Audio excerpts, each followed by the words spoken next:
하나님의 말씀 요한복음 12장 1절 말씀 다시 한번 보겠습니다.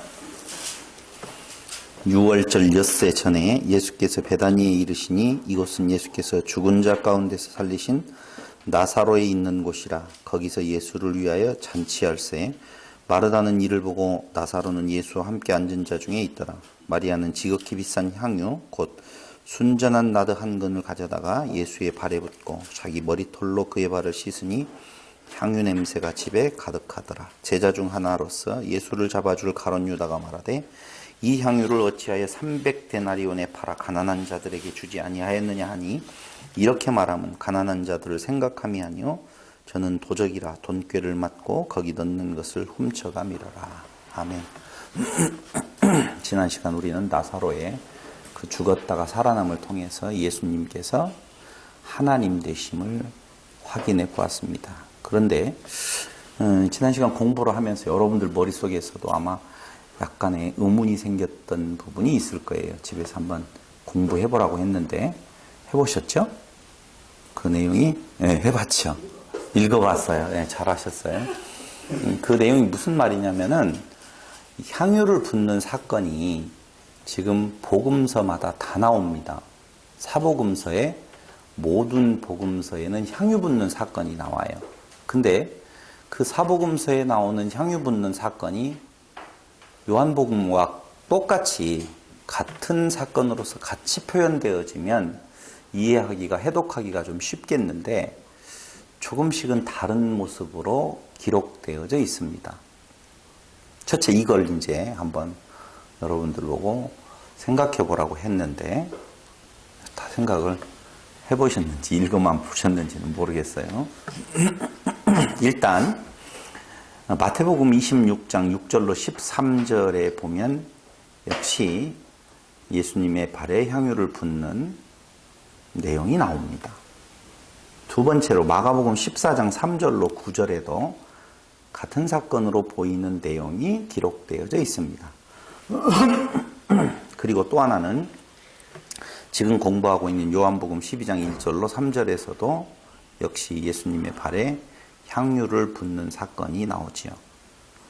근데 제가 마태, 마가로 가다가 바로 요한복음으로 간 이유가 있죠. 누가복음에도 나오는데, 그러니 누가복음 7장 36절로 50절에 나오는 또 한 번 향유 사건이 나타나게 되어지죠. 그럼 정리해 보겠습니다. 향유 사건은 각 사복음서에 다 나오는데 첫 번째는 마태복음에 나옵니다. 마태복음 26장 6절로 13절에 나와 있고, 그 다음에 마가복음에도 역시 같은 사건이 나오는데 14장 3절로 9절에 나와 있죠. 요한복음에도 역시 12장 1절로 3절에 나와 있어요. 제가 이렇게 지금 쓰는 이유는 이 세 개의 향유 사건은 같은 사건으로 보셔야 됩니다. 설명을 해드릴게요. 그런데 또 하나 나오는 것이 있는데 누가복음에도 향유 사건이 나오게 되어지는데요. 7장 36절로 50절에 나옵니다. 제가 왜 이 사건에 대한 내용을 다시 한번 정리해서 말씀을 드리느냐 하면은 바로 자유주의 신학자들이 성경은 인간 필요에 의해서 만들어 놓은 책이다라고 하는 주장을 할 때 쓰는 내용이 요 내용입니다. 요 내용. 그런데 요 마태, 마가, 요한복음에 나와 있는 향유 사건은 같은 사건이에요. 정리해서 먼저 말씀을 드리면, 근데 누가복음에 있는 그 향유 사건은 같은 사건이 아니에요.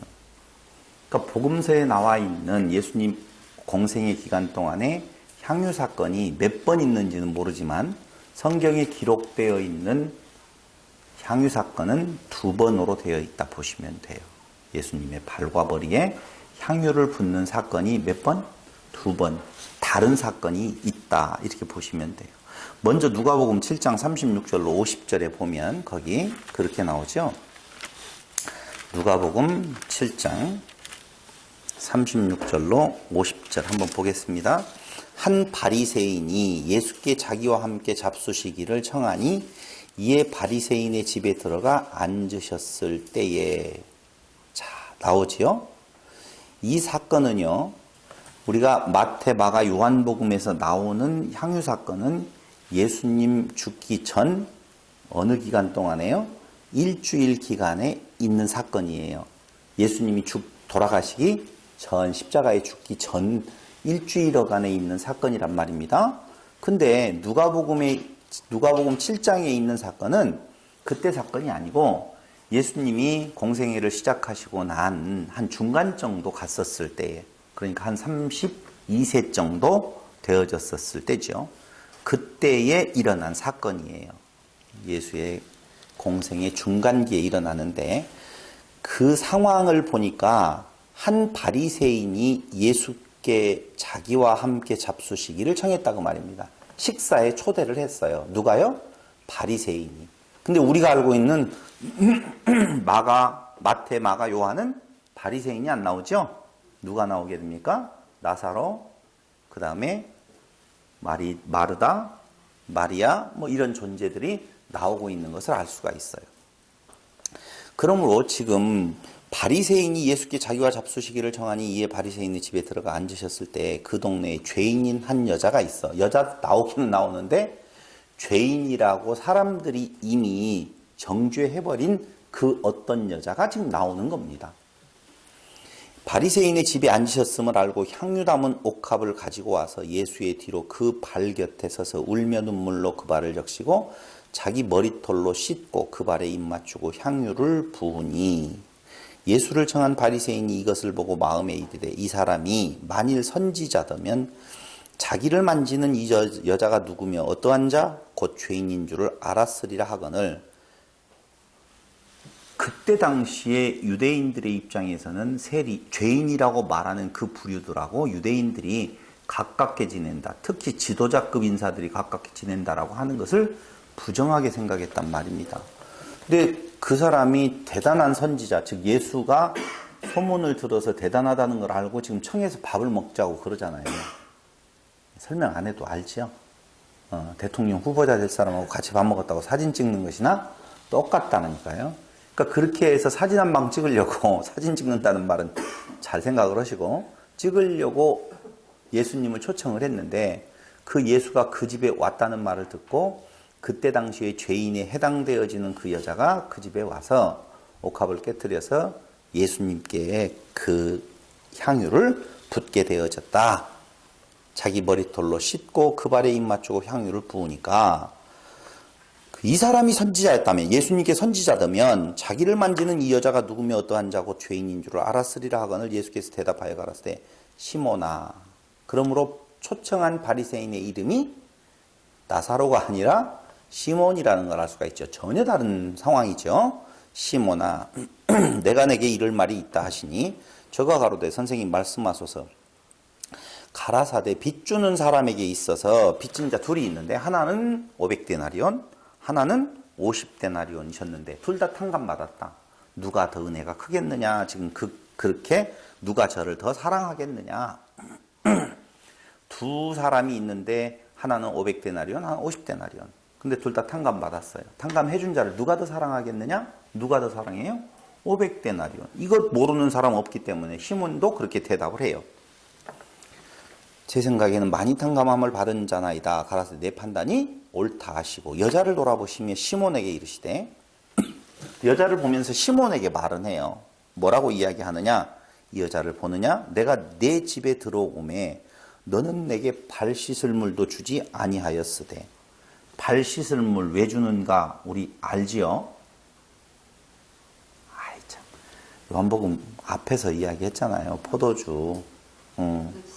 유대인들은 그 집에 물독을 다 놓고 있어서 갔다 오면 손 씻고 발 씻고 들어간다고 그랬잖아요. 그 물이 비어있다라고 하는 말은 형식적인 그들의 신앙을 탓하고 있잖아요. 이해됐죠? 채워라 그 말은 거의 비어있다 지금 그 말이라고 처음 물로 포도주를 만드는 사건에서 말씀을 드렸어요. 근데 너는 내가 선생님이라고 말하면서 나를 굉장히 높인다라고 하면서도 발 씻을 물도 주지 아니하였다는 것이지요. 그런데 이 여인은 눈물로 내 발을 적시고 그 머리털로 씻었다. 잘 들으셔야 돼요. 시몬과 여인을 비교해서 이야기하는데 너는 발 씻을 물도 안 줬어? 근데 이 여자는 눈물로 내 발을 적시고 그 머리털로 씻었고 너는 내게 입 맞추지 아니하였을 때 저는 내가 들어올 때로부터 내 발에 입 맞추기를 그치지 아니하였으며 너는 내 머리에 감람유도 붓지 아니하였을 때 저는 향유를 내 발에 부었느니라. 이렇게 봉사 잘해야만이 예수님께 칭찬받는구나. 그 말을 하려고 하는 것이 아니에요. 47절에 보니 이러므로 내가 내게 말하노니 저의 많은 죄가 사하여 졌도다. 야, 예수님 대접 잘하면 죄가 사해지는구나. 이렇게 생각하면 진짜 아니겠죠. 이는 저의 사랑함이 많음이라. 사랑함이 많다는 말은 다른 말로 이야기하면 은혜가 많다? 앞에 이야기했어요. 500데나리온, 50데나리온. 누가 더 사랑하겠느냐? 많이 탕감받은 자입니다. 그러니까 이 여자가 나를 사랑하게 된다는 말은 본인 스스로가 죄인이요. 본인 스스로가 하찮은 존재요. 본인 스스로의 낮아진 모습을 지금 가지고 있기 때문에 이 여자는 나를 사랑하였다 그 말이에요. 그러니까 주님을 사랑한다는 말을 많은 사람들은 어떠한 행위를 통하여서 주를 기쁘게 하고 어떤 성과를 내야 된다. 봉사의 성과 이런 것들을 내야 된다고 생각하는데 예수는 전혀 그렇게 말하지 아니하고 있어요. 이 여인이 나를 무엇했다? 사랑했다. 그런데 그 사랑을 지금 겉으로만 보면 향유를 붓고 또 머리카락으로 발을 닦고 눈물로 발을 씻겨주는 그러한 봉사의 행위를 뭘로 보면 사랑으로 보면 안 된다는 거예요. 왜 앞에 많이 탕감받은 자가 더 사랑하는 것이다 전제에 깔았어요. 그러므로 그 봉사가 아니라 그 여인은 죄 많은 탕감받은 이 분이 나의 그 낮아짐에서 나를 구원할 자라고 하는 자기의 낮아짐을 고백하는 것이라 그 말이에요. 주님을 사랑하세요? 사랑하니까 많이 봉사해야 돼요. 혹시 이것으로 잘못 안다라고 보면 예수님을 내가 사랑하니까 예수님을 내가 향기롭게 해야 되고 발도 씻어 주셔야 되고 그렇게 해서 그 행위를 한다라고 하면 그것이 자기를 도리어 높이는 거요. 예수를 미워하는 거라니까요. 근데 거꾸로 가르치고 있죠. 교회는. 예수님께서 제자들의 발을 씻겨주지요. 그지요? 발을 씻겨줘요. 봉사하라고요? 섬기라고요? 헌신하라고요? 그게 아니라니까요. 예수님께서 어떻게 되실 것? 낮아지실 것. 머리털을 풀었다라고 이야기를 할 때 머리털을 풀어서 지금 그렇게 해줬다라고 이야기를 하잖아요. 그죠? 근데 이 머리털을 푼다라고 하고 고린도전서에 보면은 우리가 너무너무 잘 알고 있는 것처럼 머리는 여자의 뭐라고 말을 하고 있어요? 면류관이라 그렇게 말을 해요. 고린도전서를 내가 성경을 찾아보면 알겠는데 근데 그 여자의 면류관인 그 머리를 풀어 헤쳐서 누군가 앞에 섰다는 말은 자기가 죄인됨을 고백하는 거라니까요. 나는 영화롭지 못하고 면류관을 받을 만하지 못하고 도리어 나는 죄인입니다 라고 고백하는 것이 방금 말씀드린 머리털을 풀어서 그 여인이 그 발을 닦아주는 내용이지요.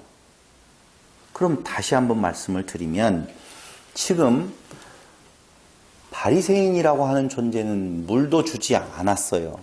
발을 씻겨주지도 않았고 또 무엇하지도 않았어요? 입 맞추지도 않았고 세 번째로는요. 향유도 붓지 않았다라고 하는 말은 그는 그 예수님 앞에서 낮아진 존재로 있는 것이 아니라 내가 당신 식사에 초대했잖아. 여러분 높은 자가 낮은 자를 초대해요. 낮은 자가 높은 자를 초대해요. 그것도 좀 헷갈리다. 이럴 수도 있고, 초대하는. 스승님을 초대해서 식사 대접하죠. 그것도 맞는 말이고, 제자들을 초대해서 식사 대접을 한다? 정확하게 말씀을 드리면은, 높은 자를 당연히 대접을 하게 되어지는 것 같죠. 내가 지금 저 사람을, 초대해가지고, 저 사람을 높인다, 이렇게 생각하는 부분으로 우리는 생각할 수도 있다는 거예요. 근데 이때 바리새인의 그 초청은 그분을 높이려고 하는 것이 아니라 자기를 드러내어 자랑하려고 내가 밥 대접했어. 전부 다 와. 봐봐. 내가 이렇게까지 내 일을 행하고 있어. 라고 하는, 만약에 그 낮은 자가 그 높은 자를 초대했다라고 보면 방금 이야기한 것처럼 뭘 떠다 바치고? 물 떠다 바쳐야 되지요. 왜냐하면 유대는 물을 두고 오시는 손님이 씻고 들어오게 되어 있다니까요. 식사를 할 때 당연히. 근데 그것이 내가 스승님이 오고 나보다 더 높은 분이 온다면 당연히 물을 떠서 어떻게 해요? 바치겠지요. 나를 높이려고 해서 이용한 건가요? 내용은 그것밖에 없어요. 그때 당시에 유명한 그 예수를 나하고 같이 식사해서 사진 한번 찍으려고 한 거라니까. 내용은 다른 거 아니에요. 자기밖에는 없어요. 바리새인에게는 예수라고 하는 그 존재가 없다니까요. 자기 중심이에요. 만약에 그가 진짜 예수를 뭘로 알았다면, 자기보다 훨씬 높은 자로 자기의 낮아짐을 인정하는 자로 알았다라고 보면 이 여인과 같이 자기를 낮추는 의미에 있어서 그 여인은 물을 떠다가 발을 씻기는 것도 모자라서 자기는 이미 죄인이라고 딱 못을 박아버리잖아요. 그러니 그 흐르는 뭐예요? 눈물이라는 것이죠. 그 뭘로 닦아요? 옆에 있는 종이나 천이 아니에요. 그러면 뭘로 닦게 되어져요? 자기의 완전한 낮아진 모습으로 머리털로 그 발을 닦아주고 있고요. 마지막 이 향유 사건은 합쳐서 말씀을 드리도록 이제 하겠습니다. 그래서 그 여인과 그 바리새인을 비교해 놓으면서 그 여인에게 행하여서 하는 이야기는, 바리새인 들으라고 하는 이야기는, 이 여자가 나를 무엇 했다? 사랑했다. 그럼 이 여자는 자기의 낮아진 모습을 내 앞에 고백한 거다. 지금 그 말이에요. 사랑함이 많음이라. 그러면서 그 앞에 저의 많은 죄가 사하여졌도다. 왜냐하면 이 여자가 무엇했기 때문에? 사랑이 많기 때문에. 이제 사랑의 정의를 알겠죠? 그러면 내가 발을 너희에게 씻긴 것 같이 너희도 무엇하라는 거예요? 발을 씻겨 주어라 그랬죠. 그 말은 헌신하고 봉사해라? 아니에요. 그 복음을 전할 때의 그 이야기는 다른 거 아니에요. 그 낮아진 모습, 죄인된 모습, 그게 복음 전함의 핵심이라니까요. 우리는 복음을 전할 때 무엇하라고? 헌신하고 봉사하고 의롭게 되어지고 의를 행하라라고 가르치고 있지만, 먼저 복음을 받은 자의 입장에서 예수님께서 아버지의 보좌를 떠나서 이 땅에 낮고 천한 곳에 오셔서 당신이 무엇해요? 이 여인이 하는 것과 같은 행위를 하신다니까. 그런 것처럼 그 복음 안에 든 자들도 그들이 나아가서 할 것은 자기의 의를 세우려고 하는 착한 선한 일을 하는 것이 아니라 자기의 낮아진 모습 속에서 사람들에게 그 낮아짐이, 그 자기 없음이 그리스도 안에 들어갈 수 있는 유일한 길임을 선포하는 거예요. 그게 발 씻음에 대한 내용이 뜻하는 것이라 그 말입니다. 그러면서 이에 여자에게 이르시되 내 죄사함을 얻었느니라 하시니 함께 앉은 자들이 속으로 말하되 이가 누구이기에 죄도 사하는가 하더라. 예수께서 여자에게 이르시되 내 믿음이 너를 구원하였으니 평안히 가라 하시니라. 내 믿음이 너를 구원하였으니 평안히 가라. 두 가지가 있죠. 내 믿음은 무슨 믿음? 자기 포기, 자기 없음. 근데 우리는 믿음을 어떤 행위가 더해진 것을 믿음이라고 생각한다니까요. 아니에요. 믿음이라고 하는 것은 나 없음에 대한, 나로서는 무엇이든지 할 수가 없습니다. 티끌입니다. 고백하는 것이 믿음의 유일한 정의라니까요. 예수를 믿으세요? 그 말이 뭔 말이냐면 나는 예수를 믿어요. 나는 예수를 믿어요. 예수는 그리스도, 예수는 그리스도, 예수는 그리스도. 이런 주문을 해는 것이 아니라 내가 예수를 그리스도로 믿는다, 구속주로 믿는다, 기름 부음 받은 자로 믿는다라고 하는 말은 나로서는 어떠한 의도 행할 수 없는 티끌에 불과합니다 라고 말하는 거라니까요. 그게 믿음이라고요. 근데 우리는 자꾸 믿음을 뭘로 생각하느냐면은 추술로 생각한다니까요. 남녀호랑개교 하는 말이나 예수는 그리스도, 예수는 그리스도, 예수는 그리스도, 나는 예수를 믿습니다, 난 예수를 믿습니다. 똑같은 말이라니까요. 이름만 바뀌어졌어요. 예수 믿는다고 하는 말이 호랑개교는 나 문선명을 믿는다. 똑같다니까요. 그게 믿음이 아니라는 거예요. 믿음은 다른 거 아니죠. 나 없고 오직 예수만 있음을 고백하는 것, 그게 믿음이에요.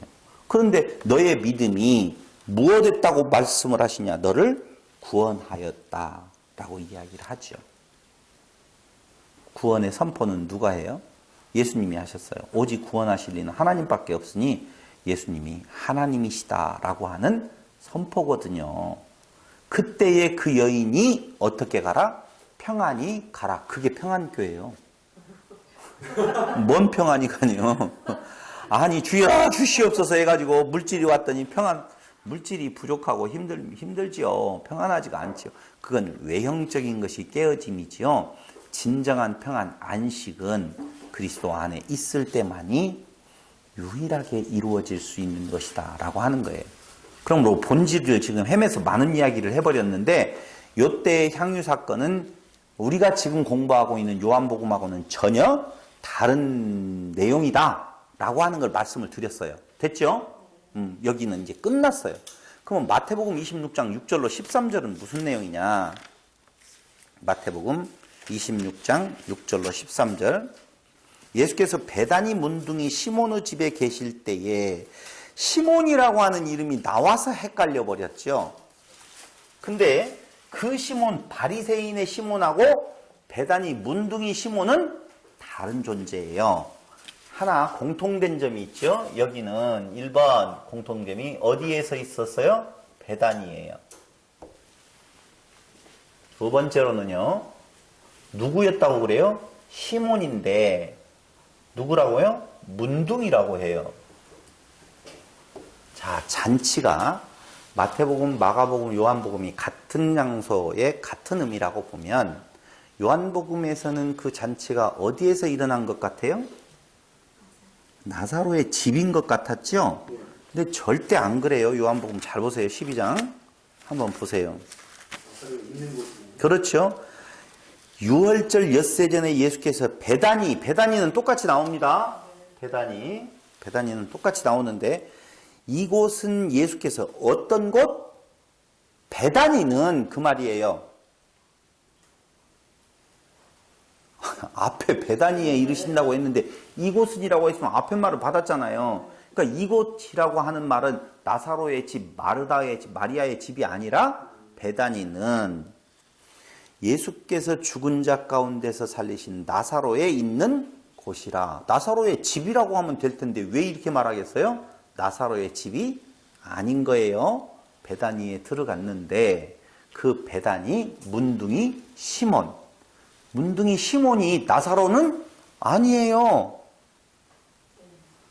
분명히 문둥이 시몬의 집이라고 마태복음에서 이야기를 하고 있잖아요. 예수께서 베다니 문둥이 시몬의 집에 계실 때에 정확하게 이야기하고 있어요. 그러니까 베다니 문둥이 시몬의 집에 있을 때, 문둥이 시몬의 집에 있을 때 사람들이 몰려왔다. 문둥이다 아니다? 문둥이라고 하는데요. 문둥이가 아니죠. 본래 문둥이였었는데 나왔어요. 그렇잖아요. 만약에 안 나왔으면 유대인들이 그곳에 모여들 수가 없어요. 당연하죠. 죽었던 나사로가 살아난 것처럼 문둥이였던 시몬이 예수님에 의해서 어떻게 해요? 낫게 되어진 거예요. 그러니까 시몬이 그 잔치를 벌리겠지요. 예수님 오셔서 고맙습니다. 나를 낫게 해주셨네요. 라고 하는 표면적 의미는 그렇다 그 말이에요.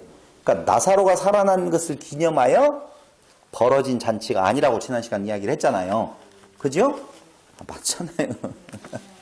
제발 좀 대답 좀 해주세요. 했으면 틀렸을 예? 문둥이였던 시몬. 아, 문둥이 시몬이라고 그래요. 그렇게 다, 그냥 넘어가요. 예수께서 베다니 문둥이 시몬의 집에 계실 때 한 여자가 매우 귀한 향유 한 옥합을 가지고 나왔다고 그랬어요. 그러니까 이걸로 보았었을 때에 아마 문둥이 시몬은 우리가 잔치집에 누구의 엄마가 갔죠? 요한복음 처음에 예수의 엄마가 마리아가 잔치집에 가서 일을 도와줬잖아요. 기억나시죠? 그건 가까운 사람, 동네 사람, 친척 이렇게 되어지겠죠. 그러니까 베단이라고 하는 동네에 뭐 얼마나 동네가 그렇게 커서 엄청난 사람이 왔다 갔다 했겠어요. 지금과 같이 우리가 이 생각으로 가면은 집성촌이나 될 수도 있잖아요. 같은 마을에 같은 일가 친척들이 많이 살겠지요. 그런 의미에서 마리아와 마르다, 나사로와 문둥이 시몬은 어떤 동네 사람이든지 아니면 친척이든지 이런 정도로 생각하시면 되겠죠? 아무런 문제 없어요. 그러니까 문둥이도 낳았지, 마리아와 마르다도 나사로가 살았지 하니 그 잔치에 동참하게 되어지고 그때 마리아가 비로소 옥합, 향유를 예수님의 발에 붓는 사건이 일어나게 되었다. 지금 그 말이에요. 됐어요? 근데 여기서 한 가지 문제가 생기죠. 한 여자가 매우 귀한 향유 한 옥합을 가지고 나와서 식사하시는 예수의 머리에 부었다라고 하면서 제자들이 보고 분하여 가로되 무슨 의사로 이것을 허비하느뇨. 여기까지는 상관없어요. 다 똑같아요. 가난한 자에게 나누어 줄 걸 그랬다. 근데 이 반대했던 예수에게 붓는 것을 반대한 사람이 가룟 유다만은 아니지요. 제자들이 다 그랬어요. 응.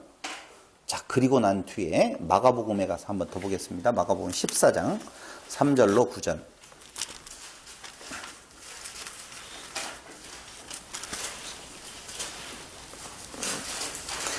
예수께서 베다니 문둥이 시몬의 집에, 베다니 문둥이 시몬, 이거 똑같네요. 마테마가는. 식사하실 때에 한 여자가 매우 값진 향유 곧 순전한 나드 한 옥합을 가지고 와서 그 옥합을 깨뜨리고 예수의 머리에 부으니 어떤 사람들이 분내어 서로 말하되 무슨 의사로 이 향유를 허비하였는가. 이 향유를 300데나리온 이상에 팔아 가난한 자들에게 줄 수 있었겠도다 하며 그 여자를 책망했다라고 말이 나옵니다.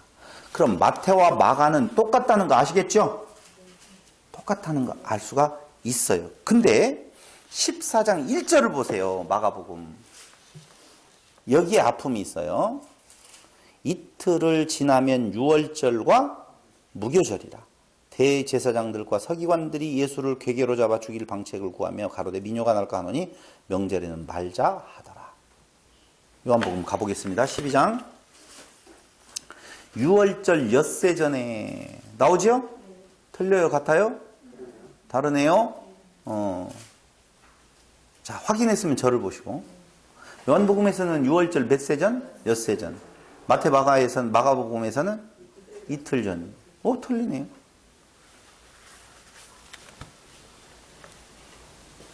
하나는 나사로 집 같았는데 문둥이 시몬이라고 이야기를 하고, 하나는 유월절 이틀 전, 하나는 유월절 엿새 전. 또 틀리네요. 같은 거예요? 틀린 거예요? 그러니까 통일성이 없다는 거예요. 이 말하고 저 말하고 있었던 사건을 자기들 마음대로 쓰고 싶은 대로 그냥 막 갖다가 질러댔기 때문에 성경은 진리의 말씀이라고 볼 수가 없다. 경전. 그냥 기독교라고 하는 단체가 그걸 채택해서 그거에 맞도록 써먹고 있는 것이지 하나님의 말씀이 아니다. 이렇게 말을 하는 거예요. 원어상에 찾아내면 이틀이라는 말이 혹시 아니요, 제가 알려드릴게요. 별 어려운 이야기 아니에요. 어려운 이야기가 아닌데 죽어도 잡아낼 수가 없지요.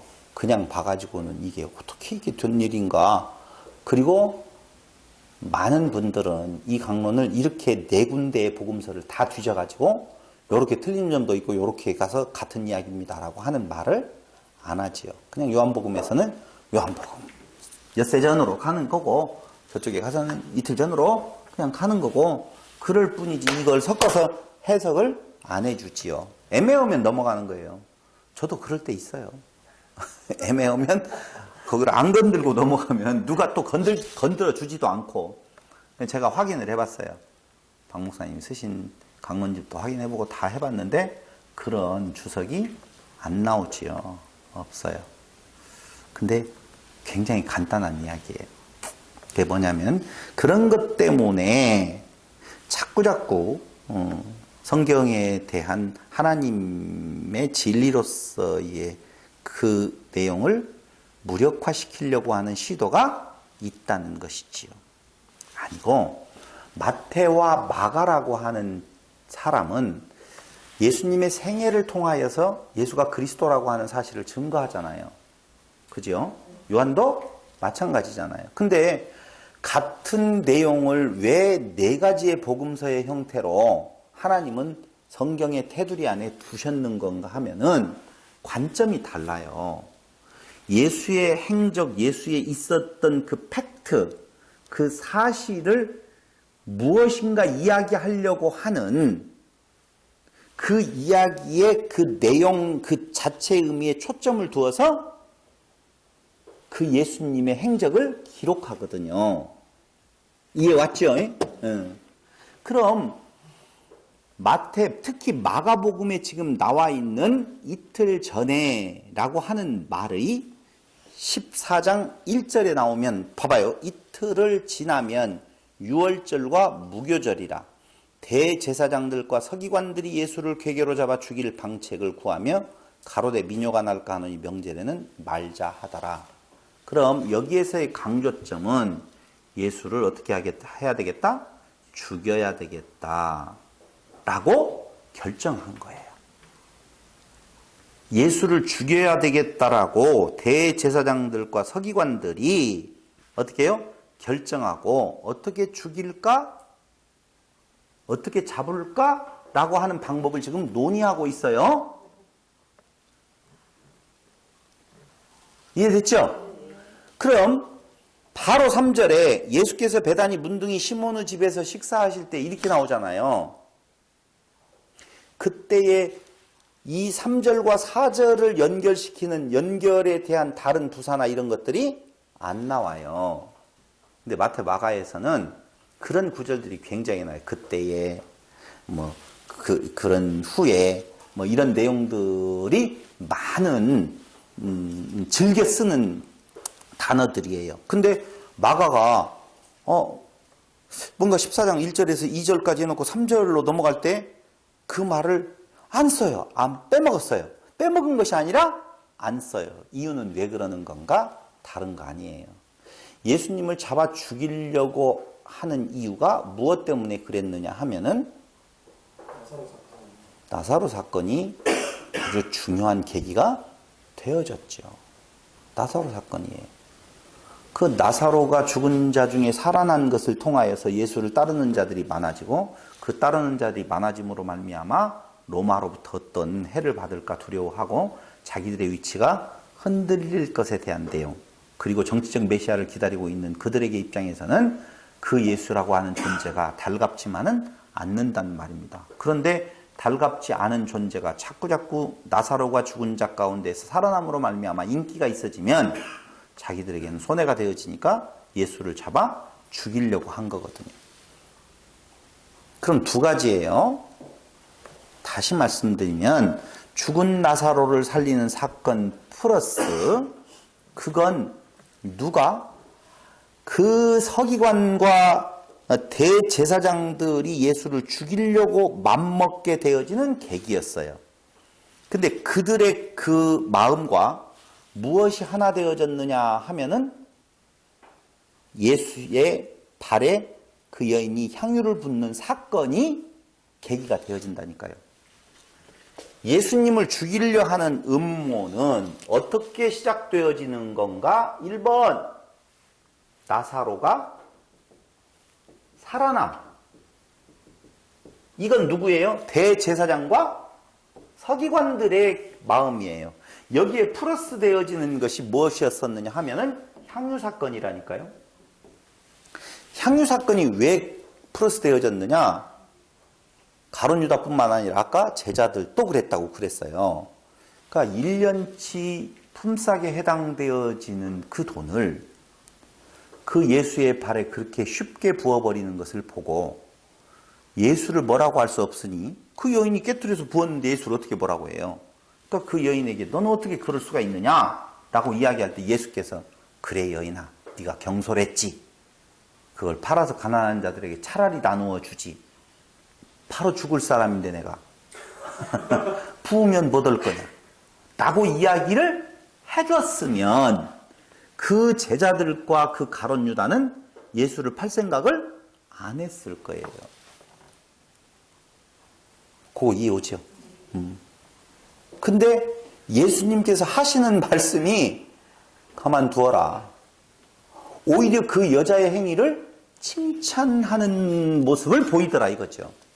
그때 그들의 마음속에 특히 가룟 유다. 다른 사람도 그 마음을 먹었지만 그 가룟 유다라고 하는 존재는 실질적으로 그 마음을 행동으로 옮기게 되어지더라. 그걸 성경은 뭐라고 이야기하느냐? 가난한 자들을 위함이 아니요. 무엇을 위함이라? 그가 도둑이다. 이렇게 표현을 하잖아요. 이 도둑이라는 말도 잘 생각을 하셔야 될 필요가 있어요. 조금 이따 설명을 해드릴게요. 어쨌든 그 예수님의 그때 그 사건에 대응하는 예수님의 행위는 마땅히 그 제자들과 그 가룟 유다에게 예수를 죽여야 되겠다라고 하는 마음을 들어가게 하는 계기가 되어졌다 그 말이죠. 진짜 그래요. 뜻 모르고 의미 모르면요 밖에서 제3자가 그 사람을 보고 오해하는 일 많아요. 저거요? 많아요. 엄청나게 많거든요. 하물며 내가 기대하고 그런 분이 아니다. 어떤 분이 저한테 막 뭐라고 하길래 내가 그렇게 이야기했어요. 어저께의 이은재가 오늘 급작스럽게 바꿀 일 있다 없다? 없어요. 어저께 좋았던 이은재가 오늘 급작스럽게 나빠진다든가 어저께 도둑놈이었던 이은재가 오늘 개과천선 안 된다 내가. 그러니까 어저께 당신이 나를 열로 봤으면 열일 뿐이 오늘 또. 근데 누군가가 와서 아니야 그 사람은 마이너스 30이야 라고 이야기한다고 해서 내가 갑자기 나빠질 리가 있다 없다? 없다 그 이야기를 그저께 한 적이 있어요. 여러분 분명한 것은 내가 기대하고 있는 그 기대치에 내 스스로의 기대치에 부응하지 못하는 자를 그대로 놓아둘 수가 없는 존재예요.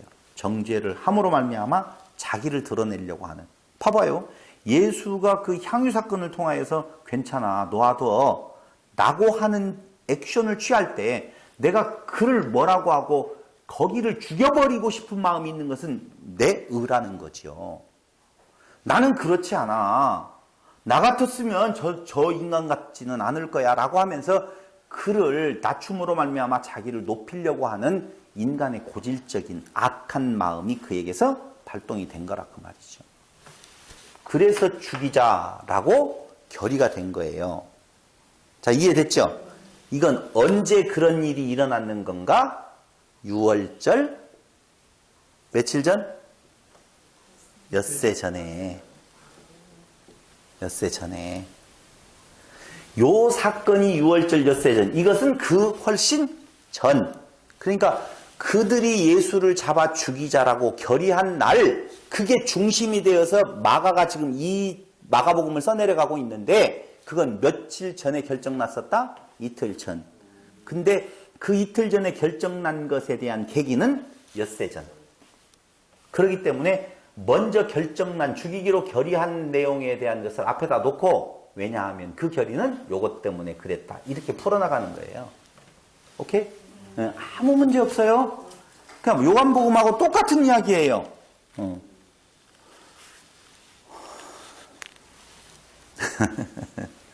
이건 아니지라고 하는 그 유다의 그 마음이 결국은 예수를 팔게 되어지고 예수를 저대로 놓아뒀다가는 자기들의 위치나 자기들이 손해볼 것 같으니까 예수를 죽이기로 결단한 자들이 하나가 되어서 예수를 죽이려고 마음을 먹고 이제는 얼마 안 남은 날을 세고 있다는 것이죠.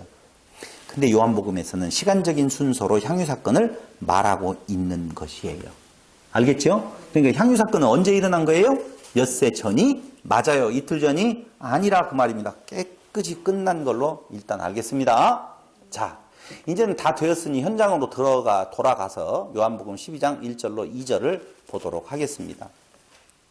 6월절 엿새 전에 예수께서 베다니에 이르시니 이곳은 예수께서 죽은 자 가운데 살리신 나사로에 있는 곳이라. 나사로가 있는 곳이지 절대 나사로가 사는 집에 들어간 것은 아니고, 예수가 들어가시는 곳은 어디예요? 문둥이 시몬의 집이었습니다. 들어갔는데 거기 참 재미난 말이 나와요. 이곳은 예수께서 죽은 자 가운데서 살리신 나사로가 있는 곳이라. 자, 나사로가 있는 곳을 이렇게 표현하고 있어요. 죽은 자 가운데에서 죽었다. 그 다음에 또 뭔 말이 나와요? 살았다. 또 뭔 말이 나와요? 같이 있다. 맞죠? 거기 다시 봐봐요. 죽은 자 가운데 죽었다, 살리신, 살았다, 나사로가 있는 곳이라. 거기는 어디예요? 베다니에서 예수를 위하여 잔치할세. 베다니 어디? 문둥이 시몬의 집에서 잔치할세. 마르다는 일을 보고, 일을 본다는 말은 자기 집에서 자기 일을 한다고 하는 것이 아니에요.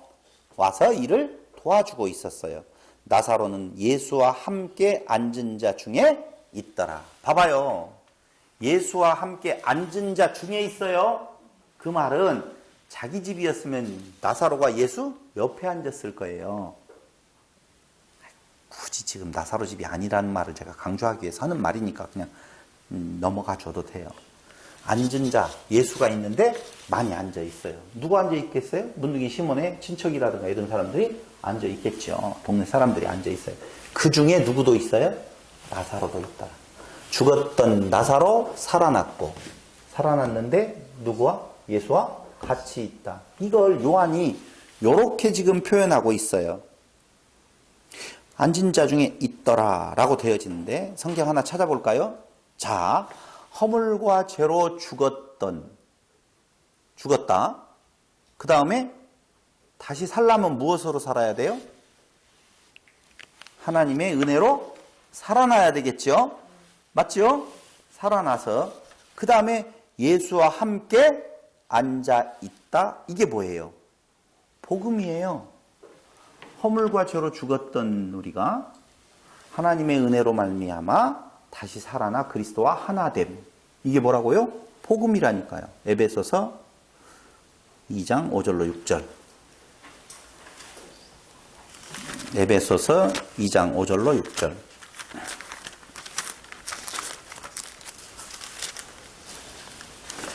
거기 그대로 나오죠. 근데 긍휼에 풍성하신 하나님이 우리를 사랑하신 그 큰 사랑을 인하여 라고 하는 원인을 말하면서 허물로 죽은 우리를, 됐죠? 허물로 죽었다 나와요, 안 나와요? 에베소서 2장 5절 나오지요? 다 같이 시작. 허물로 죽은 우리를, 아까 죽었던 나사로 나왔어요. 그 다음에 그리스도와 함께 살리셨고, 누가 살렸어요? 그리스도가 살리셨고, 그리고 너희가 은혜로 구원을 얻은 것이라. 그 가로쳐놓고 너희가 은혜로 구원을 얻은 것이라. 그러니까 그 살아났다는 말은 무엇하고 같은 말이다? 구원함하고 같은 말이에요. 죽었다라고 하는 것은 죄와 허물로 죽은 거고, 살아났다는 말은 구원함을 얻은 거고, 죄와 허물로부터 해방되었다는 말이고, 세 번째 얻은 것이라. 또 함께 일으키사 그리스도 예수 안에서 함께 하늘에 앉히시니 라고 되어 있죠. 맞아요. 똑같잖아요. 에베소서 2장 5절의 내용하고 요한복음 12장 1절로 2절 그 사이의 내용하고 똑같은 모습을 지금 보여주고 있다는 거예요. 그러니까 나사로의 그 사건은 에베소서에서 말하고 있는 것처럼 죄와 허물로 죽은 누가? 우리가 예수 그리스도로 말미암아 살아나고, 그리고 그와 하나 되어서 그와 함께 있는 것, 그게 뭐라고요? 구원이요? 복음이라 그 말입니다. 그러니까 다른 거 없어요. 구원받는다 라고 하는 말은 죽었던 우리가 그리스도의 은혜로 말미암아 살아남. 그리고 그 살아난다는 말은 그리스도와 함께 있는 것. 거기에 다른 잡것들이 들어갈 일들이 없다는 거예요. 살아남에 있어서 조건으로 인간의 행위에 의가 있을 수 없다는 것입니다. 그러므로 향유 사건의 의미는 다른 거 없어요. 나사로의 그 죽었던 가운데에서 살아난 사건에 이어서 지금 그 죽었던 자가 그 살아나 그리스도와 함께 앉는 것이 무엇인가를 더 설명해 주기 위해서 지금 붙여진 사건이란 말입니다. 이해 왔죠? 그러면 지금부터 향유 사건을 바라보는 우리의 시각이 많이 달라져요. 이제 달라진다기보다는 이제 바르게 해석되어질 수가 있다는 것이에요. 자, 나사로가 죽은 자 가운데서 다시 살아난 것은 한마디로 말하면 무엇하고 연관되어져요? 항상 그랬잖아요. 지금 앞에 6가지의 표적, 그것은 곧 예수 모습을 말씀드린다고 그랬잖아요. 그러니까 예수님께서 죽으시고 장사 지낸 바 되었다가 어떻게 해요? 살아나는 거예요. 그러니까 죄인이 그 구원함에 이를 수 있는 것은 유일한 길이 예수님의 죽으심과 장사 지냄이 그 근저에 깔려 있다, 그 말입니다. 그렇지 않으면 안 돼요. 죽었던 자가 살아날 수 있는 방법은. 오늘 참 중요한 말씀을 하나 드리려고 지금 계획하고 있습니다. 자, 거기 일단 중요하다는 것만 머릿속에 두어두고, 두 번째로는요, 마리아의 이 행위를 복음이 전파되는 곳에는 함께 전하여서 저를 기념하라고 나오죠. 나와요. 봐봐요. 뒤에 가서 보면은요, 거기는 안 나오죠? 마가복음 가서 볼까요? 마태복음에 가서 봐도 되고, 마태복음 26장 6절로 13절.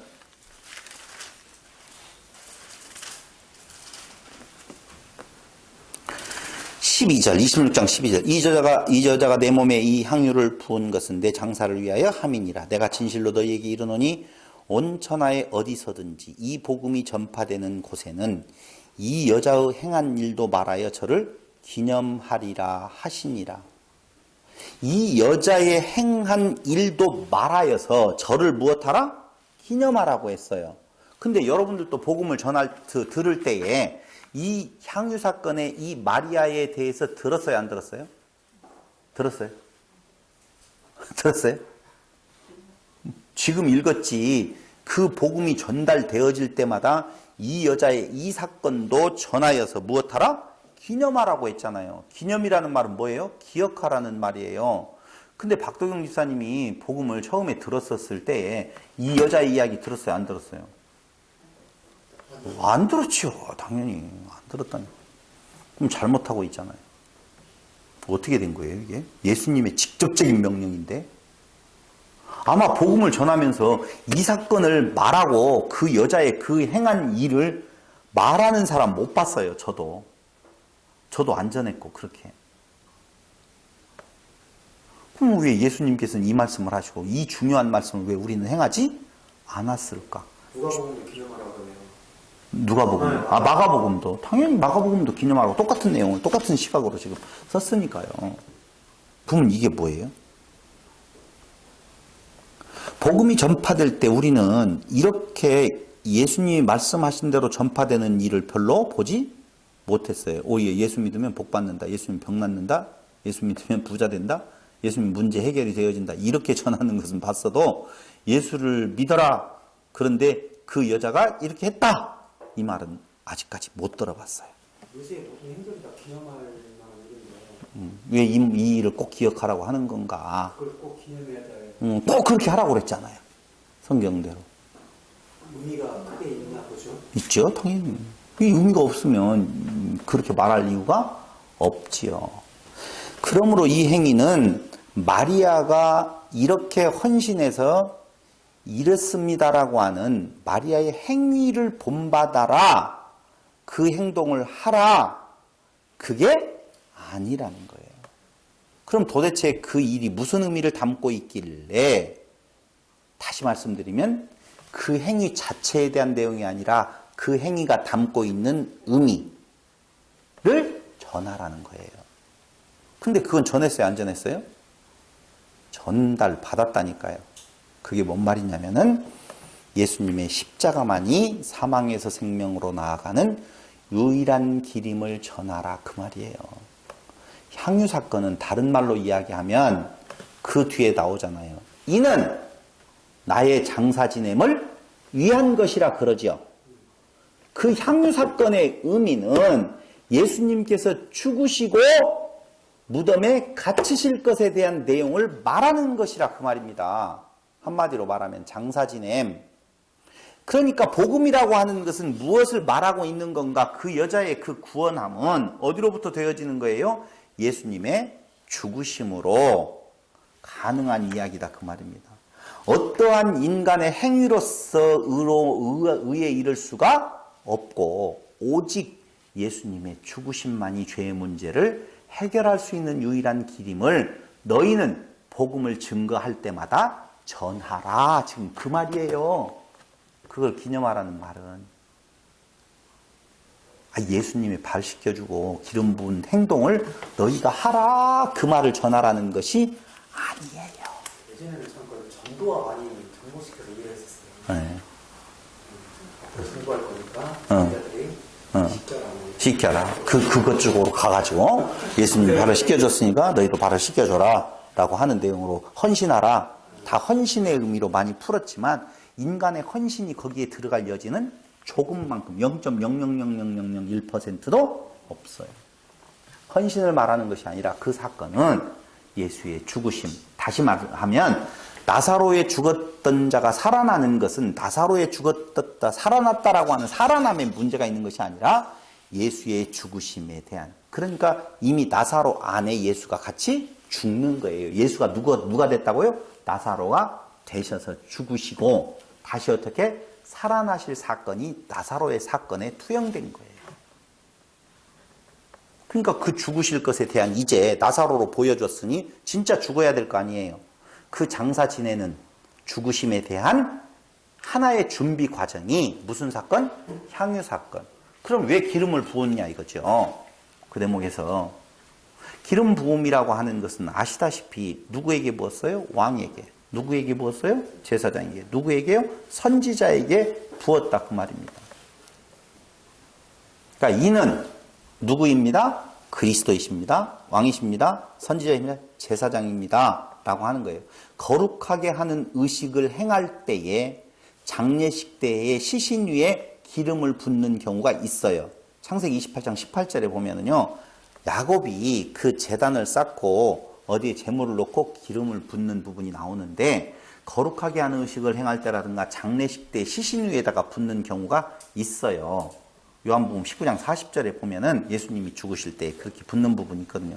근데 그 두 가지 말고 정확하게 붓는 것은 뭐예요?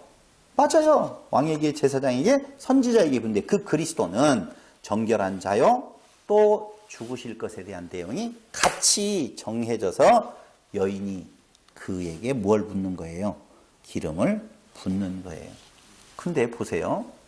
정말 그것이 그렇게 되어질 것이 시편 기자를 통하여서 이미 예언되어져 있어요. 그게 시편 23편 1절로 6절, 아주 중요한, 제가 자주 말씀드리는 시편 구절이지요. 누가 쓴 글이에요? 다윗의 시예요. 시편 23편 1절로 6절 한번 보실래요?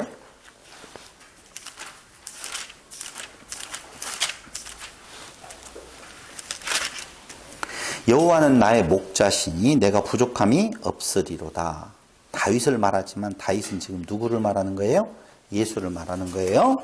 그가 나를 푸른 초장에 누이시며 쉴만한 물가로 인도하시는도다. 내 영혼은 소생시키시고 자기 이름을 위하여 의의 길로 인도하시는도다. 자기 이름을 위하여 의의 길로 인도한대요. 그 길이 어느 길이에요? 죽음의 길이에요.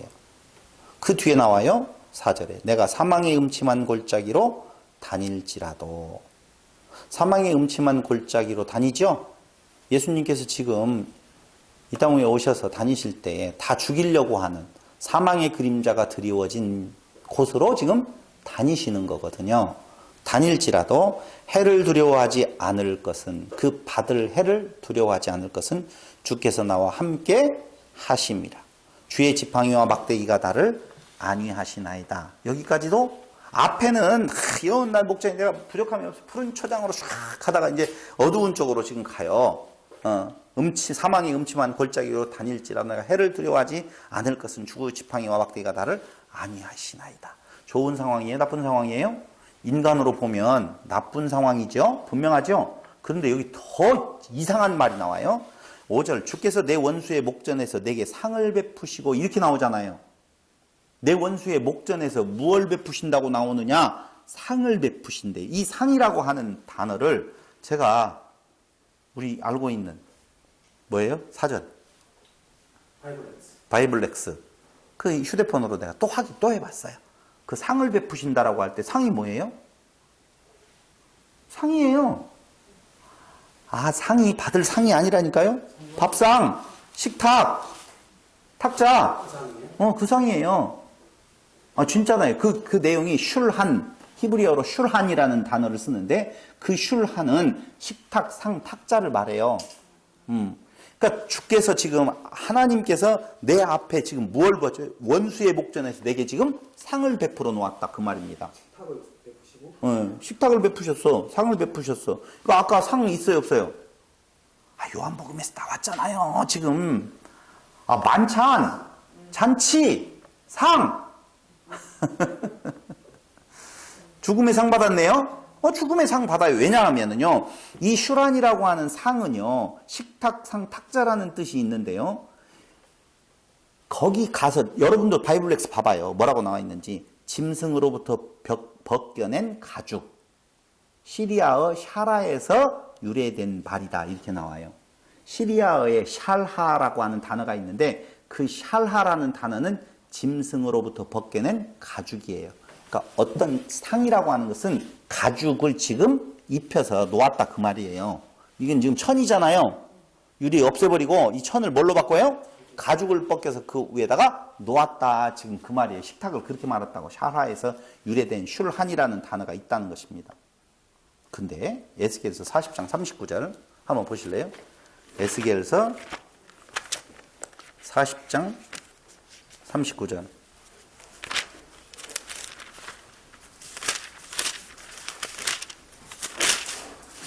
제가 읽을게요.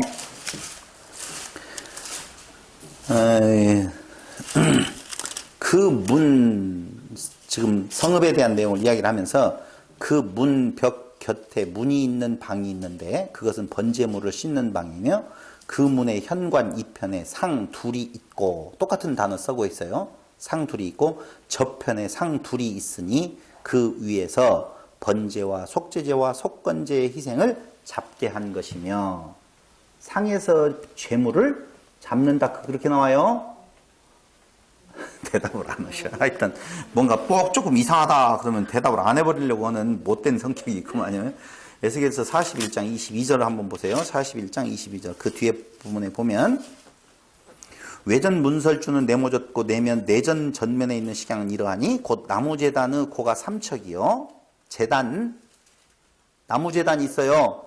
그 제단의 고가 3척이요 장이 2척이며 그 모퉁이와 옆과 면을 다 나무로 만들었더라. 그가 내게 이르되 이는 여호와의 앞의 무엇이라? 상이라 하더라. 그러니까 상은 뭐예요? 한마디로 말하면 제단. 제단에서는 뭐가 잡혀지고 있다고요? 짐승들이 잡혀지고 있어요. 거기에서 각을 뜬단 말이에요. 그 벗겨진 뭘로? 짐승의 가죽으로 상을 만들었다 그 말이에요. 딱 오지요. 누구? 예수. 뭐 정확하지 뭐. 어떻게 도망가고 피해갈 데가 없어요. 그냥 너무너무 정확해요. 그러니까 원수의 목전에서 내게 무엇을 베풀었다? 상을 베푸셨다라고 하는 것이 그게 받을 상은 분명히 찢겨질 건데 그걸 뭘로 표현하고 있어요? 잔치로 표현하고 있다니까. 피를 베푸신 거예요? 그럼 그 말이에요. 찢겨질 살과 흘리실 피에 대한 내용을 지금 말을 하는 거예요. 주께서 내 원수의 목전에서 내게 상을 베푸시고 거기 또 나오잖아요. 똑같은 이야기야. 기름으로 내 머리에 바르셨으니 라고 나오잖아요. 근데 진짜 거기에서 기름으로 발라요, 안 발라요? 상 펼쳐놓고 기름을 바르더라 그 말입니다. 그런데 그것에 대한 내용을 슬피 말하지 아니하고 내 잔이 넘치나이다. 이렇게 주님이 고백하는 거예요. 그러면서 거기 6절에 보면 나의 평생의 선하심과 인자하심이 정녕 나를 따르니 내가 여호와의 집에 영원히 거하리로다. 이렇게 우리도 그리스도 안에서만이 그 여호와의 집에 영원히 거할 수가 있는 거예요. 그러니까 예수님께서 죽으시고 그 장사 지냄이 하나님의 나라에 거할 수 있는, 죽었다가 죄 가운데서 죽었다가 다시 살아나 주님 곁에 있을 유일한 길이다 라고 하는 복음의 메시지를 지금 요한복음에서 말해주고 있는 거라니까요. 나사로의 사건은 그런 사건이에요. 나사로의 사건을 통해서 향유 사건이 지금 우리에게 이렇게 전달되어지는 것은 갑자기 뛰어넘어서 헌신하라, 봉사하라, 있는 재산을 다 팔아서 나누어 줘라, 그런 말 아니라니까요. 네, 기념해야죠. 그것밖에는 기념할 것이 없는 유일한 길이라 그 말입니다. 그런데 더 확실한 것은요, 그 기름이 무슨 기름이라고 나오느냐, 이사야서 61장 10편 45편 6절로 8절 이런 내용들을 보면 사손 쉐멘이라고 하는 이름이 나오는데 희락의 기름, 즐거움의 기름이라고 말해요. 한번 봐야 되겠다. 이사야 61장 1절로 3절.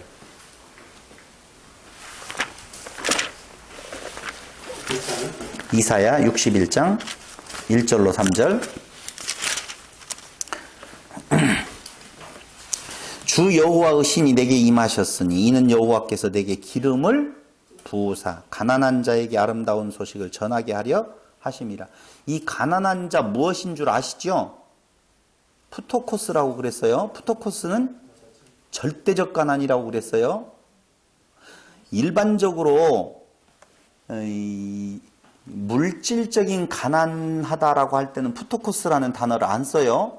그러니까 물질적인 가난이 아니라 절대적 가난인데, 이 가난은 자기 스스로는 벗어날 수 없는 거예요. 물질적인 가난은 자기가 일해서 벗어날 수 있어요. 가난한 자라 할지라도 자기가 벌어서 가난을 벗어날 수 있는데, 그 자는 어떤 이유로든지 어떤 방식으로든지 그 가난을 벗어날 수 없는 절대적 가난, 그것을 뭐라고 말해요? 푸토코스라고 하는데, 이 절대적인 가난한 자는 밖으로부터 그 가난함을 해결해 줘야 돼요. 없어요, 다른 방법이. 그걸 가난한 자라고 말해요. 그러니까 가난한 자에게 지금 아름다운 소식을 전하게 하려 하심이라. 무엇이? 내게 기름을 붓는 것은. 그러니까 한마디로 지금 예수에 대한 이야기잖아요. 죽으실 어린 양에 대한 내용인데, 예수께 기름을 부었다는 말은 아까 예수님의 죽으심의 사건을 예표하고 있다고 그랬죠. 그러니까 예수님께서 죽고 그 죽음 가운데 장사지는 바 되었다가 살아나는 것은 무엇 하려고? 절대적 가난한 자, 푸토코스 안에 있는 자를 무엇 해주려고? 구원해 주려고, 구제해 주려고 그러셨다 그 말이에요. 그럼 누가 가난한 자예요? 우리가 가난한 자예요. 그 가난은 물질적인 가난이 아니라고. 그럼 무슨 가난이에요? 절대 우리로서는 의를 얻을 수 없는, 우리는 죄 아래서 죽어버린 존재로서 어떤 것으로도 그 상태를 벗어날 수 없는 절대적 가난한 자. 그래서 부자는 천국 가기가 약대가 바늘기로 들어가는 것보다 어렵다, 불가능하다라고 말하는 것은 자기 스스로가 심령이 가난한 자, 똑같은 말이에요. 그 심령이 가난하다, 부자하고 내용에서 보면은 자기의 푸토코스됨을 고백하는 자, 그에게는 예수 그리스도의 그 죽으심에 의한 기름 부음의 그 은혜가 우리에게 덧입혀지는 거예요. 그것만이 유일한 구원의 길이라고 하는 거예요. 근데 기름을 부으사 가난한 자에게 아름다운 소식을 전하게 하려 하심이라. 나를 보내사 마음이 상한 자를 고치며. 마음의 심령의 상함이라고 하는 것도 전부 다 무엇을 말하고 있는 건가? 자기의 티끌됨, 낮아진 모습, 그걸 말하는 것이지, 누군가가 나로 말로 상처 준 것에 대한 내용을 가지고 내가 치유하려고 보면 그리스도의 그런 거 이야기하는 거 아니에요, 성경이. 고치며 포로된 자에게 뭔 포로되어 있어요? 그들이 그 포로됨이라고 하는 것, 애굽의 포로됨이라든가 다른 이방 나라의 포로됨이라고 하는 건 죄에 포로된 상태인 누구를, 우리를 지금 말하는 거예요. 포로된 자에게 자유를, 갇힌 자에게 노임을 전파하며 여호와의 은혜의 해와 우리 하나님의 신원의 날을 전파하여 모든 슬픈 자를 위로하되, 그 신원은 날은 하나님께 정해졌다고 그랬죠? 그 신원의 날까지는 할 수 있는 일이 뭐밖에는 없어요? 부르짖음밖에는 없어요. 포기예요. 나 없음이에요. 근데 그걸 자기들이 어떻게 해보겠다라고 지금 예수라고 하는 존재를 정치적 메시아로서의 힘이 있다면 내가 그 포로된 자에서 벗어나 보겠다고 어림없어요. 어림없다니.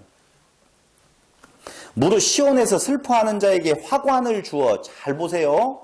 슬퍼하는 자, 부르짖는 자에게 화관을 주어 꽃관을 주네요. 그 죄를 대신하며 희락의 기쁨으로 그 슬픔을 대신하며 찬송의 옷으로 그 근심을 대신하고 그들의 의의 나무 곧 여호와의 심으신 바 그 영광을 나타낼 자라 일컬음을 얻게 하려 하심이니라. 죄라고 하는 거 있죠? 거기 나오잖아요. 그 슬픔을 대신하며 아니 무릇 시온에서 슬퍼하는 자에게 화관을 주어 그 죄를 대신하며 그러잖아요. 화관으로 죄를 대신하는데 이 죄라는 것이 뭐예요? 희생제물로 타고난 죄요. 아무것도 없는 거예요. 무가치한 슬퍼함 속에 있는. 자, 저를 보세요. 그러니까 희생제물을 드려서 그 제물을 드리는 그 자체를 자기의 의로 삼고 있는 자, 그거 틀렸다는 거예요. 그렇죠? 그걸로 되어지는 것이 아니라 그 죄의 의미는 무엇이다? 그리스도에게서 기름 부음 받아서 그가 죽고 그의 장사 지낸 바로 말미암아 하나님의 은혜가 그에게 덧입혀지는 것이 뭐라고요? 화관이 되어진다. 그렇기 때문에 뭐라고 이야기하는 건가? 아까 이야기했던 것처럼 그 기름이 무슨 기름이라고요? 희락의 기름이라고 3절에 나오잖아요. 화관을 주어 그 죄를 대신하며 희락의 기름으로 그 슬픔을 대신하며, 어떻게 기름은 죽으심에 대한 내용인데 그게 희락의 기름이 되어지느냐 하는 거예요. 희락이에요, 아니에요? 희락이죠. 그러니까 주여, 잘못된 거예요. 붉은 노을 서쪽 하늘 문 밖에 주여 지서러우며, 그게 무슨 의미 있는 거 아니에요. 자기가 그냥 자기 지금 처한 상황을 보니까 길이 없네. 그래 그냥 영문 밖에 주님 생각한다는 것이 아니라 지 신세 한탄을 하고 있는 것을 가지고 하나님께서 그걸 엄청나게 좋게 보는 것이 아니에요. 없습니다. 부르짖음이라고 하는 내용 쪽에 자기 무가치, 자기 무가치한 부분에 대한 내용, 오직 하나님의 은혜만을 구하는 그 내용. 여기 많이 나와요. 시편 45편 6절로 8절이라든가 모량과 침향, 알로에라고 하죠. 보통 거기에 기름을 부어서 장사용품. 근데 그 기름을 바를 때 즐거움의 기름이라고 말하는 내용이 있어요. 시편 133 1절로 3절에 보면 대제사장이신 예수 그리스도의 머리에 기름이 부어짐으로 말미암아 그 예수 그리스도를 머리로 한 지체가 그 머리와 하나 되고 성별되어서 동거하게 되는 일이 일어나게 되었다라고 하는 것이 시편 133편 1절로 3절에 나와 있어요. 시간이 없으므로 지금 제가 다 해석을 해버린 거예요. 그러므로 한마디로 말하면 예수님의 죽으심은 하나님의 언약의 완성이요, 예수께서 대제사장이시며 왕이심을 증명하는 것으로서 그 기름이 즐거움의 기름이요 무엇이다고요? 복음이다, 그 말입니다. 이걸 다 찾아보면서 했어야 되는데 결론은 그렇게 말을 할게요. 아, 이거 어떡하냐, 할 얘기가 많은데. 그런 사건이 그것밖에는 없다는. 근데 여기에서 중요한 내용이 사실은 있어요. 인간이라고 하는 존재를 가만히 놓고 보면 우리는 어디로부터 인간의 모습을 찾으려고 생각을 하느냐면 아담과 하와로부터 찾으려고 그래요. 인간을 이야기할 때, 인간의 죄를 이야기할 때 아담과 하와가 선악을 하는 열매를 따먹었다라고 하는 데서 찾잖아요. 그렇죠. 근데 정확하게 말하면 아담이 따먹었어요? 하와가 따먹었어요? 하와가 따먹었어요. 그러면 죄를 이야기하려면 하와로 말미암아 죄가 들어왔다 이렇게 말해야 되는데 왜 아담으로 말미암아 들어왔다고 하느냐 이거죠. 그것도 헷갈린다고 생각 안 했어요? 이게 다 의문을 품어봐야 되는데 우리는 그냥 막 넘어가줘요. 대충 넘어가줘요. 아담을 대표자로 이름이 그렇다라고 하는 내용 중에, 그러면 하와를 아담이라고 하고 아담을 하와라고 하면 되지. 여자라고 했으니까 또 아니다? 그렇게 자꾸 맞춰주면 안 돼요, 사실은. 너무 맞춰주려고 하는 거예요. 근데 우리가 잘 한번 보세요. 이것만 이야기하고 오늘 그 이야기의 나머지는, 아이고, 오늘 많이,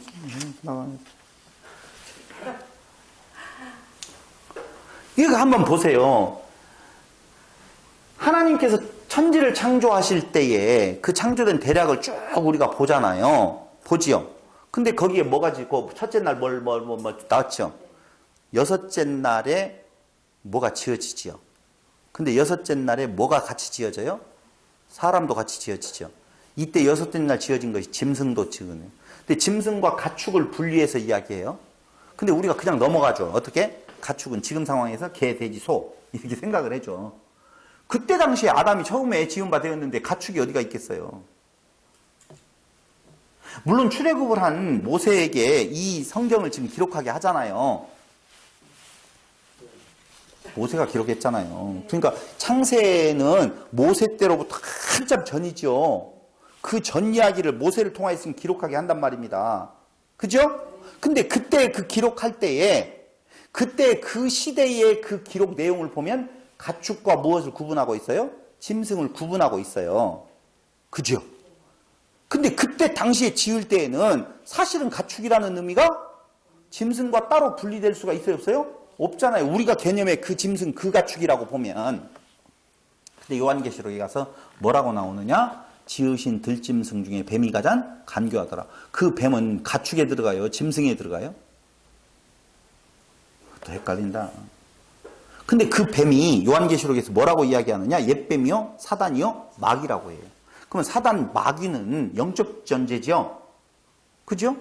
그럼 그 뱀이 그 영적, 그러니까 이제 영적인 사단이 뱀에게 들어가서 무슨 일을 꾸민 것처럼 그렇게 이야기한단 말입니다. 말도 되지도 않아요. 그때 말하는 그 뱀은 뱀을 스낵이라고 하죠. 그 스낵이 아니에요. 그 뱀이 아니라니까. 그래서 옛뱀이라고 해요. 그 뱀은 어디에 속해져 있어요? 그 뱀에 거기에 속해져 있는 것이 아니라 짐승에 속해져 있어요. 짐승들 중에 들짐승 중에 뱀이 가장 간교하더라. 그럼 그 짐승의 범주 안에 인간이 들어갔다? 들어갔어요. 왜요? 인간은 하나님을 떠난 인간을 죽기에 태어난 뭐라고 말해요? 가축이라고 말하지 않냐고 짐승이라 말을 한단 말입니다. 그러니까 인간의 존재도 본래 그 지은 바 되어졌었을 때 짐승의 상태로 있는데 그 짐승의 상태로 지었었을 때에는 흙으로 지은 거고 그 흙에다가 지어진 그 짐승에 생기를 불어넣으니 뭐가 되었어요? 생명이 된 그 존재를 어디로 이끌어가요? 에덴으로 이끌어간다니까. 그러니까 에덴이 있다면은 에덴 밖에 세상이 있다 없다? 있다는 거예요. 이해 왔죠? 그러니까 에덴의 그 밖에 어떤 세상에 있는 존재들이 아까 이야기했던 그 짐승이라든가 이런 것들이 다 지금 포진되어 있다는 거예요. 근데 그 생명이 되어졌어요. 생명이 되어지는 에덴을 우리는 보통 뭐라고 말하느냐? 천국이라고 말하잖아요. 천국의 모형이라고 말하잖아요. 맞죠? 그럼 천국의 모형인데 그 밖에 있는, 자 이렇게 보겠습니다. 에덴이라고 하는 그 밖에 어떤 부분이 있는데 그쪽에 있었던 존재를 어디로 이끌어왔어요? 에덴으로 이끌어왔어요. 그럼 에덴으로 이끌어왔는데 그 에덴에서 다시 어떻게 해요? 쫓아보내잖아요. 이걸 뭐라고 말해요? 죽었다 그래요. 들어오기 전에도 죽은 상태에 산 상태예요? 죽은 상태예요. 그걸 짐승 상태, 이걸 죽은 상태라 그 말입니다. 그럼 들어와가지고 쫓겨나게 되어지죠. 쫓겨났다가 다시 들어오게 되어져요. 쫓겨날 때에 여기에서 쫓겨난 이유가 선악을 안다라고 하는 이거죠.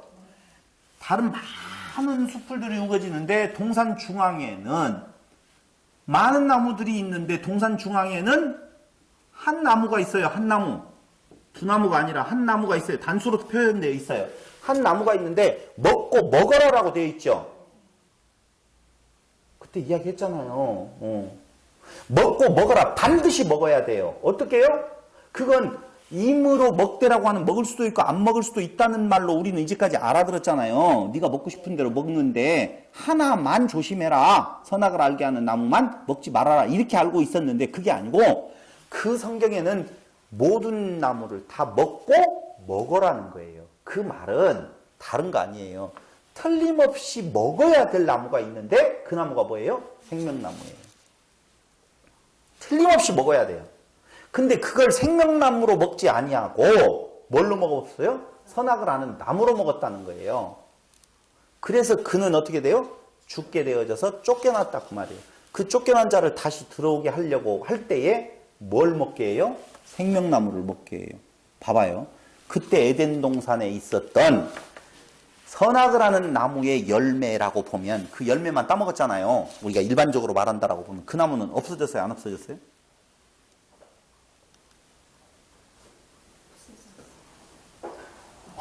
잘 선악을 알게 하는 나무 없어졌냐고요? 안 없어졌냐고요? 아니 안 없어져야지 맞잖아요. 과일만 따먹었다며요. 근데 왜 나무가 없어져요? 과일 따면 나무 죽어요? 안 죽어요. 그대로 있잖아요. 근데 요한계시록에서 가서 그 회복된 에덴에 가서 보면 선악을 하는 나무 있어요? 없어요? 없어요. 생명나무만 있더라 그 말이에요. 목사님 이런 편도 맞는 거예요? 뭐요? 그때 우리가 예수를 버린 거예요? 응? 아, 그때 예수로 안 먹는 거라니까. 아까 이야기한 거나 똑같아요. 자기의 의로 자기의 의를 세우려고 하는 모습, 그게 하나님 안에서 아까 계속 지금 그 이야기 하고 있다니까요. 없음이어야 되는데 있음의 자리에 앉아버렸다니까.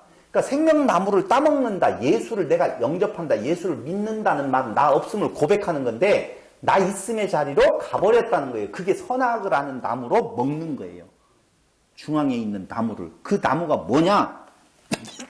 이스라엘에게는 율법을 주었고 아담에게는 그 법을 준 거예요. 근데 그 율법이 누구를 가리켜요? 예수를 가리킨다니까요. 그러니까 그 율법을 의미로 받으면 의와인과 신으로 받으면 누구고? 예수고. 그걸 끝에 표현되어진 내용으로 받으면 나를 드러낼 하나의 계명으로 되어진다니까요. 율법으로 받아진다 그 말입니다. 그러면 그게 무슨 나무예요? 선악을 하는 나무예요. 근데 그걸 예수로 받으면 그게 뭐예요? 생명나무예요. 우리에게는 선악을 하는 나무가 있다 없다? 없어요. 뭔만 있어요? 생명나무. 그리스도 외에는 나에게 소망이 없다 그 말입니다. 지금 그 이야기가. 그 이야기가 똑같은 내용이에요. 향유사건도 그 예수의 죽으심과 그 장사 지낸 바 되어서 살아남이 우리에게 있어서 안식으로 들어가는 유일한 길임을, 죽었다가 살아난 나사로를 통하여서 죽었다가 살아나는 유일한 길, 죽었다가 밖에 나갔다가 다시 회복되어지는 건 뭐밖에 없다? 예수밖에 없다. 그 말이다. 오늘은 여기까지만 할게요. 많은 이야기가 있는데. 기도드리겠습니다. 고마우신 아버지 하나님, 은혜와 사랑을 진실로 감사드립니다. 예수님께서 누구이시기에 죽었다가 살게 하시는 놀라운 역사를 행하셨는지 그 의미를 우리가 알게 하시고 받게 하여 주시옵소서. 오직 예수 외에는 우리에게 참 생명의 길이 없음을 고백하게 하셔서 낮아진 모습으로 아버지 하나님, 우리가 일부러 겸손한 것이 아니라 본래의 내 자리로 돌아가서 하나님의 영광을 찬양하며 그리스도의 그 사랑 안에서 기쁨으로 안식을 누릴 수 있는 성도들이 되게 하여 주시기를 예수님의 이름으로 기도드립니다. 아멘. 우리 찬송가 209장으로 찬양 듣겠습니다.